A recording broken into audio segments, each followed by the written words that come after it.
নমস্কার বন্ধুরা, innovation cards YouTube চ্যানেলে আপনাদের প্রত্যেককে স্বাগত জানাই। গপ্প মিনিট থেকে শরৎচন্দ্র চট্টোপাধ্যায়ের বেশ কিছু গল্প দেখেছি।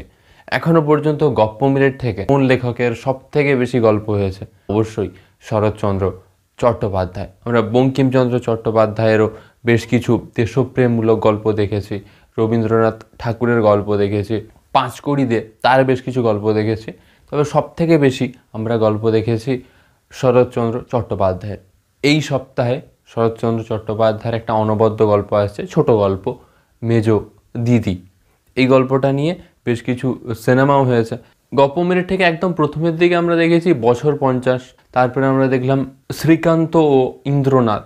এখানে 3টে পার্ট আমরা টোটাল দেখলাম।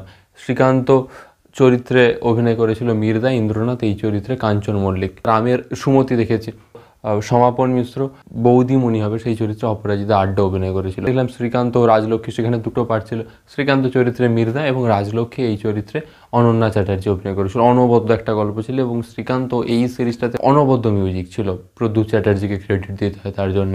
দেবদাস, যেখানে আমরা সৌমুখদাকে, অয়ন্তিকা দিকে দেখেছি, অনবদ্য অভিনয়। গপ্প মিনিট থেকে একটা ওয়ান অফ দ্য বেস্ট গল্প হয়ে রয়েছে এখনো পর্যন্ত। একটা ছোট গল্প মহেশ, লালু এবং সম্প্রতি আমরা দেখলাম পথের দাবি। অর্থাৎ প্রতি মাসেই আমরা একটা শরৎচন্দ্র চট্টোপাধ্যায়ের গল্প দেখতে চলেছি। শরৎচন্দ্র চট্টোপাধ্যায়ের এই যে গল্পটা আসছে মেজ দিদি, এখানে প্রধান যে সমস্যাটা হচ্ছে যে এখানে একটা দুরন্তপনা ছেলে রয়েছে, যেমনটা রামের সুমতি, সেখানে ওই দুরন্তপনা ওই চরিত্রে অভিনয় করবে সমাপন মিশ্র।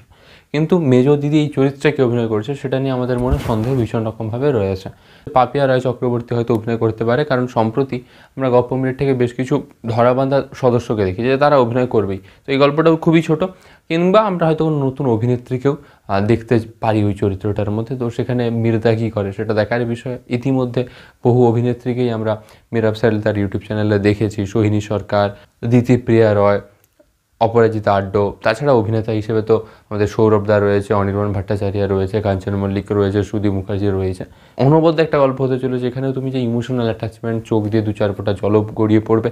এখনও পর্যন্ত জাস্ট একটা প্রমোশনাল পোস্টার রয়েছে, আজ থেকে আমাকে তোর সেই মরা মা বলে ডাকিবি। তো এখানেও একটা ইমোশনাল অ্যাটাচমেন্ট, একটা রাগ অভিমানের পালা আমরা দেখতে পাচ্ছি।